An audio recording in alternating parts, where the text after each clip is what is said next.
X-Men First Class is probably the best X-Men movie so far, maybe excluding the Generation X pilot. Bobby boy, I've got things going on between my ears that'll put us in the global driver's seat. Now, if you'll excuse me, gotta clear my head. Time to floss.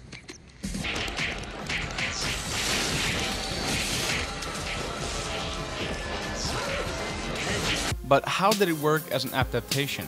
The name comes from a miniseries that focused on the original 5 members: Cyclops, Marvel Girl, Iceman, Beast, and Angel, in stories that happen in between X-Men 33 and X-Men 34. The plot to have North America and Russia nuke each other so that mutants could rise was an actual plot from the comic book. But it wasn't the Hellfire Club, but the mutant terrorist group known as Factor 3.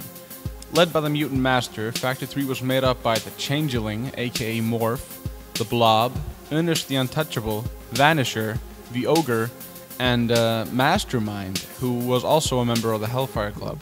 This story arc started in X-Men 28 and ended in X-Men 39 in 1967. Banshee was also critical in stopping their scheme, so I wish he had more to do in the movie. Only 2 of the movie characters were actually Hellfire Club members. Sebastian Shaw and Emma Frost were the club's Black King and White Queen. Emma Frost later became a teacher at the Xavier Institute and a member of the X-Men and later one of the headmasters with Cyclops. Sebastian Shaw remained one of the X-Men biggest enemies since his first appearance in 1980. Azazel was the leader of his own team of mutants known as the Nea fame. He seduced Mystique way back in the day and made Nightcrawler. He lives in the Brimstone dimension. Nightcrawler jumps in between when he teleports. Riptide was a member of the Marauders. He got his neck broken by Colossus in the Mutant Massacre. They basically just picked characters that had not appeared yet in the film series. I personally would have found it interesting to have seen a direct adaptation. The closest we got was with Magneto. I would have liked to see how he escaped. Also in the comics, his powers don't manifest until much later.